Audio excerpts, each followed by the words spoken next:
और इस वक्त एक बड़ी खबर आ गई है, जरा दर्शकों को पहले बड़ी खबर दिखा देनी चाहिए। बड़ी खबर ये बता रही है कि कुछ हलचल हो रही है। लगातार टाइम जैसे जैसे आगे बढ़ रहा है वैसे वैसे यहां पर हलचल तेज हो रही है। लोग कम मूवमेंट कर रहे हैं, लेकिन जो टीम है एडिफिस कंपनी की, जो टीम है जो यहां पर 350 से ज्यादा लोगों को लेकर आई है, उस टीम की हरकतें बढ़ रही है। यहां पर अलग अलग जगह पर मॉक ड्रिल्स हो रहे हैं। किस बात को लेकर के खुदा ना खास्ता अगर किसी तरह का कुछ यहां पर अनहोनी हो जाती है तो उससे डील कैसे किया जाएगा। अलग अलग जोन्स में नोएडा अथॉरिटी ने इन इलाकों को बांटा हुआ है। वहां पर जोनल अधिकारी जो हैं वो ख्याल रखेंगे। यहां पर कुछ टाइम के लिए एक टेम्पररी ऑफिसेस भी बनाए हुए हैं। कंट्रोल रूम्स लगातार संपर्क में एक दूसरे के। और आपको ये बता दें कि ट्विन टावर ब्लास्ट से प्रदूषण पर भी नजर रखी जा रही है। प्रदूषण स्तर मापने के लिए बाकायदा मशीनें मंगाई गई है। जैसा मैंने आपको बताया था, AQI इस वक्त जो है वो 100-110 के आसपास है। AQI का मतलब है एयर क्वालिटी इंडेक्स। और वैसे भी यहाँ नोएडा में और दिल्ली में AQI बहुत शानदार नहीं होता है, फिर भी वो जिस लेवल पर अभी है, ट्विन टावर के ध्वस्त हो जाने के बाद वो 5 गुना तक बढ़ सकता है। 500 के पार एयर क्वालिटी इंडेक्स जा सकता है। और इसीलिए उस पोल्यूशन पर ध्यान रखने के लिए 24 घंटे बाद भी मॉनिटरिंग की जाएगी। आसपास के इलाकों को पूरा कवर कर लिया गया है मॉनिटरिंग के लिहाज से। और सिर्फ AQI ही नहीं, इस बात का भी ख्याल रखा जा रहा है कि डेसिबल जितना परमिसिबल है वो है लगभग 45 से 50 के आसपास। लेकिन इस केस में 150, जब ये भरभरा कर गिरेगी ट्विन टावर की ये दोनों बिल्डिंग्स, तब ये डेसिबल 150 क्रॉस कर सकता है।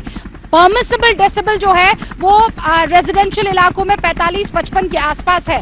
ऐसे में ये शोर बहुतों को परेशान कर सकता है। खासकर वो आसपास के जो जानवर हैं वो बहुत सेंसिटिव होते हैं, उनका जो हियरिंग सेंस है वो बहुत ज्यादा सेंसिटिव होता है। इसीलिए पूरी कोशिश की जा रही है कि जितना दूर इस पेरिफेरी से उनको ले जाया जा सके ले जाया जाए। लेकिन इस वक्त कृष्ण जी हमारे साथ मौजूद है। कृष्ण जी, कौन सी वो महत्वपूर्ण बातें हैं जो इस वक्त ध्यान में रखी जाएगी प्री ब्लास्ट डिमोलिशन?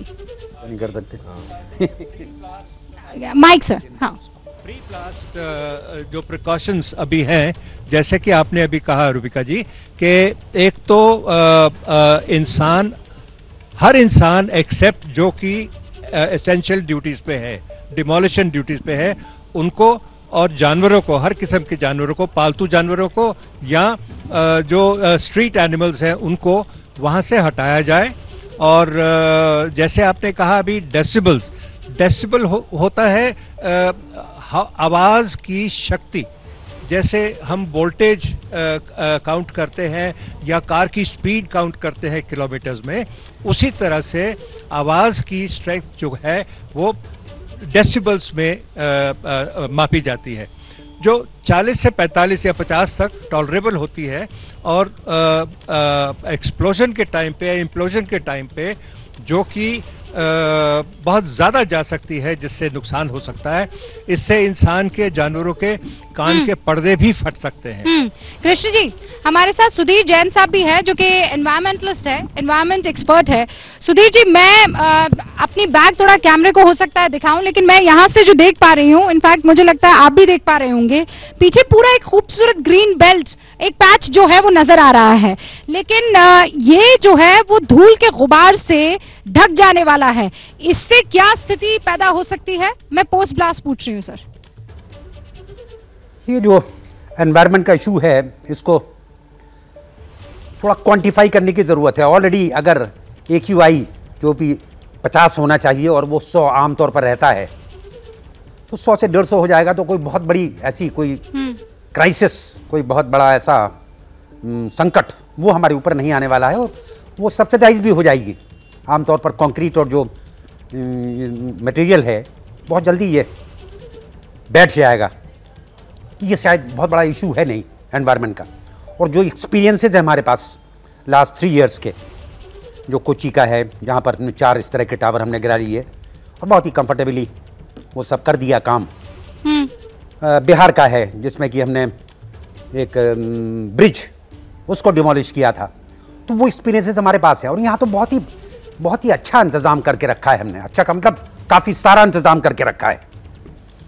500 मीटर तक का पूरा इलाका जी। वो लगभग हमारे उसमें है कि हम उसमें कुछ नहीं होने देंगे। उसके अलावा क्या बचता है? वो अल्टीमेटली 100 मीटर्स की एक इमारत है, तो कोई बहुत बड़ा मसला नहीं है। लेकिन दूसरे इशू जो हैं, अभी शायद आपको उस तरह से नहीं मैं ये बताऊं, मैं professional criminologist and forensic scientist भी हूं, तो इसका एक इशू आपने इसके पहले जो बातचीत की वो की कि हर पहलू पर बात करेंगे हम। तो शायद सबसे बड़ा पहलू इसका हो सकता है, अगर ये जो इवेंट हो रही है 2:30 बजे, वो ये कि इसका इम्पैक्ट उस करप्शन पर या उस इशू पर, जिस इशू की वजह से ये ऑर्डर आया सुप्रीम कोर्ट का, वो शायद ज्यादा इंपॉर्टेंट है कि क्या व्हाइट कॉलर क्राइम, इस व्हाइट कॉलर क्राइम को एड्रेस करने के लिए व्हाइट कॉलर क्राइम पर हमें बात करनी चाहिए, no doubt about it sir. लेकिन आसपास की जो पॉपुलेशन है इस वक्त, रेजिडेंशियल इलाके में जो बसे हुए लोग हैं, फॉर एग्जाम्पल अभी जिस बिल्डिंग में मैं मौजूद हूं, यहाँ पर उस व्हाइट कॉलर करप्शन से लड़ने से पहले वो बिल्कुल सामने एक दानव को देख रहे हैं, एक मॉन्स्टर को देख रहे हैं, जो धुएं के गुबार में अभी उनकी आंखों में आंखें डालेगा। और वो सुधीर जी, मैं आपके पास आऊंगी, और इसीलिए डॉक्टर गुप्ता भी यहाँ पर हमारे साथ मौजूद है। डॉक्टर गुप्ता, वो कौन सी परेशानियां आसपास की सोसाइटीज में रह रहे लोगों को आ सकती है, ये आप अगर बता सके दर्शकों को, और उसके लिए तैयारी क्या होनी चाहिए, इमीडिएट तैयारी?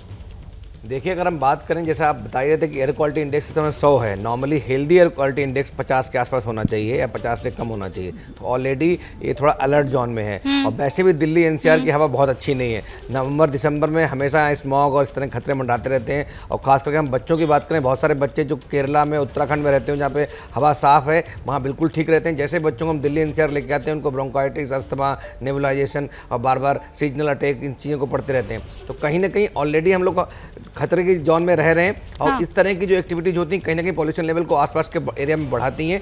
डेफिनेटली जो अच्छा साइन ये है कि इस समय वायु की गति कैसी है, हवा की गति तेज चल रही है, तो पॉल्यूशन बहुत लंबा ठहरने के चांसेस कम है। अगर बारिश होती है तो उससे और डस्ट दब जाएगी। लेकिन फिर भी जो आसपास के लोग रह रहे हैं, खास करके मैं फिर बोलूँगा, जो एल्डरली लोग हैं, जिनकी उम्र ज़्यादा है, 60 से 65 साल से ऊपर ज़्यादा है, जो हार्ट के पेशेंट हैं, जो अस्थमा के पेशेंट हैं, जो COPD के पेशेंट हैं, जो कैंसर पेशेंट्स हैं, जिनको हाइपरटेंशन है, हाई डायबिटीज़ है, मेंटल डिसऑर्डर्स हैं, प्रेग्नेंट महिलाएं हैं, नवजात शिशु हैं, छोटे बच्चे हैं, या कोई भी व्यक्ति जो भी किसी कोमॉर्बिड कंडीशन से सफ़र कर रहा है, हाई डोज की स्टेरॉइड ले रहा है, ट्रांसप्लांट का पेशेंट है, किडनी का डायलिसिस का पेशेंट है, इन सब की इम्यूनिटी कंप्रोमाइज्ड होती है। ऑलरेडी उनके लंग्स बहुत अच्छे नहीं होते हैं, उनका जो हार्ट है बहुत अच्छा काम नहीं कर रहा होता है। तो इस तरह की कोई इम्पैक्ट है, उससे जो भी पॉल्यूशन लेवल बढ़ेगा तो वो उनके लिए थोड़ा सा खतरनाक होने की संभावना है। तो इसलिए इन लोगों को परहेज करना चाहिए, इन लोगों को कुछ प्रिकॉशंस रखनी चाहिए। ऑलरेडी हम लोग कई बार बता चुके, मैं फिर बताना चाहूँगा कि कृपया करके जब तक एयर क्वालिटी इंडेक्स 100 के आसपास रहे तभी शिफ्ट करें। अगर 100, 150, 200 से ज़्यादा है तो कृपया आसपास शिफ्ट ना करें। अगर शिफ्ट करना पड़ता है तो घर के अंदर रहें, एयर प्यूरीफायर का यूज़ करें। बहुत सारे ऐसे प्लांट्स हैं जो एयर प्यूरीफाई करते हैं। घर में रहें, तरल पदार्थों का सेवन करें, ग्रीन लीफी वेजिटेबल्स खाएं, घर के अंदर योगा मेडिटेशन करें, घर की खिड़कियां दरवाजे बंद रखें, बाहर जो आउटडोर AC का यूनिट है उसको कवर करके रखें। अगर बाहर जाना पड़ता है तो आप बाहर जाते समय ध्यान रखें अपना N95 मास्क, मैं फिर बोलूँगा N95 मास्क लगाएं। और नोएडा अथॉरिटी ने एडवाइजरी जारी कर दी है कि सब लोगों को आज 3 से 4 बजे के बाद N95 मास्क लगाना ही है। उसके अतिरिक्त अगर आप बाहर जाते हैं, गोगल्स पहन के जाएं, स्किन में मॉइस्चराइजर और सनस्क्रीन लगा के जाएं। अगर कोई व्यक्ति कोमॉर्बिड है, कोई नहीं भी है, कोई ऐसे सिम्टम्स आते हैं, अलार्मिंग सिम्टम जिसको बोलते हैं, डेंजरस सिम्टम बोलते हैं, तो अपने नियर बाई डॉक्टर को या अस्पताल में संपर्क करें। उसमें है कि आपको ब्रीदिंग डिफिकल्टी हो रही है या सेचुरेशन आपका 92, 93 से नीचे कम जा रहा है, चेस्ट पेन हो रहा है, हैवीनेस हो रही है, ब्रीदिंग लाइक अनइजीनेस हो रहा है, मेंटल डिस्कम्फर्ट हो रहा है, या चक्कर आ रहे हैं, घबराहट हो रही है, या आपका ब्लड शुगर बढ़ रहा है, ब्लड प्रेशर बढ़ रहा है, या आपका कोई बच्चा है जो बहुत ज़्यादा लेथार्जिक हो गया है, या किसी को पैल्पिटेशन हो रहा है, तो ऐसे कोई सिम्टम्स आ रहे हैं, अनयूजुअल सिम्टम्स आ रहे हैं, तो अपने डॉक्टर से तुरंत संपर्क करें और नियर बाय अस्पताल में विजिट करें। Okay, thank you so much doctor साहब, डिटेल में ये सारी चीजें बताने के लिए। अलग अलग रिपोर्टर्स हमारे अलग अलग इलाके में मौजूद हैं। अभिषेक उपाध्याय भी हमारे साथ जुड़े हैं, बर्ड्स आई व्यू उनके पास है, वो वहां से पूरे के पूरे इलाके पर नजर रखे हुए हैं। अभिषेक, इस वक्त आप मेरे पास जानकारी पहुंचा, उससे पहले वरुण जैन का रुख कर लेते हैं। वरुण, अभी क्या स्थिति है, क्योंकि अब तो असल में काउंटडाउन शुरू होगा सुबह की चहल पहल हम देख रहे थे, इवैक्यूएशन हम देख रहे थे, अलग अलग सोसाइटी में लोगों का जाना देख रहे थे। अब सेटलमेंट के बाद ये वाला असल कार्यक्रम जो है, एक्शन शुरू हो जाएगा। देखिए बिल्कुल अब एक्शन ही देखने के लिए मिलेगा और जितने लोगों को इवैक्यूएट करना था वो इवैक्यूएट कर चुके हैं। जिन्हें जिस सोसाइटी में पहुंचना था वो लोग सोसाइटी में पहुंच चुके हैं। आप देखेंगे मेरे पीछे कुछ ऐसे परिवार हैं जो कि अपने अपनी सोसाइटी को छोड़कर यहाँ पर आए हैं एक सेफर स्पेस लेने के लिए कि अगर कुछ जब धमाका हो, बिल्डिंग गिरे तो उनके घर को किसी तरह का इम्पैक्ट पहुंचता है तो उनको किसी तरह का कोई नुकसान ना हो। देखिए एक लंबी लड़ाई रूबिका इन लोगों ने लड़ी है, 10 साल तक पल पल इंतजार किया है इस लम्हे का और इसी लम्हे को देखने के लिए ये यहाँ पर मौजूद हैं। और आप देख सकते हैं सामने टीवी स्क्रीन भी यहाँ पर लगी है। ये लोग चाहते हैं कि जब बिल्डिंग्स का डिमोलिशन हो तो वो उस पल को देखें, क्योंकि 10 साल तक का एक लंबा इंतजार किया है। इस जो भ्रष्टाचार की इमारत है उसके खिलाफ इन्होंने केस लड़ा है। सर, इस पल को खुद देखना चाहते हैं, गवाह बनना चाहते हैं? बिल्कुल देखना चाहते हैं और ये तो बहुत बड़ी जीत है, न्याय की जीत है। इस तरह की दिक्कतें आई थी, इतनी लंबी लड़ाई आप लोगों ने खुद लड़ी? देखिए मैं तो 2 साल पहले ही सोसाइटी में आया हूँ, लेकिन जो हमारे प्रेसिडेंट हैं तेवतिया जी, उस शुरू से हैं। उन्होंने बहुत मतलब लड़ाई लड़ी है, कोर्ट गए और आज जीत मिली है। तो आज जो एक तरीके से बुराई पे अच्छाई की जीत आज होने जा रही है।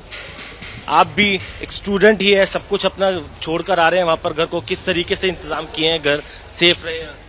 हम लोग ने बेसिकली डस्ट वस्ट का भी ज़्यादा कंसर्न था तो उसके रिगार्डिंग हम लोग ने विंडोज़ हैं, डोर्स हैं, उन सबको कवर कर दिया था। उनके जो गैप्स हैं उनको फिल कर दिया था ताकि डस्ट ना अंदर आए। अपार्ट फ्रॉम दैट जो ग्लासेस वगैरह जो कोई वॉल हैंगिंग्स थी उन सबको हम लोग ने उतार कर रख दिया था, क्योंकि ऑन द सेफ साइड कि लेट्स से अगर थोड़ा बहुत वाइब्रेशन होता है तो वो चीज़ें ना गिरें।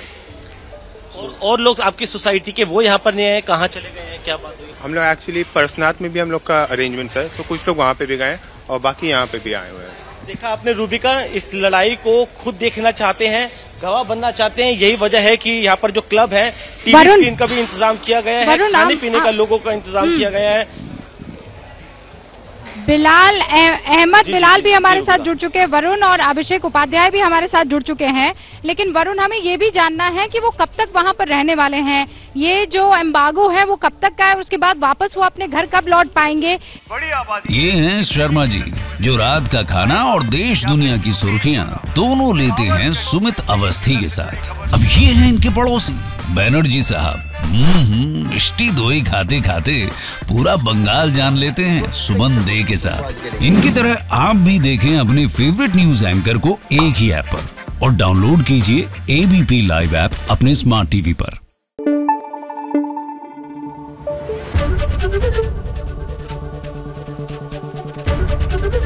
एबीपी न्यूज आपको रखे आगे।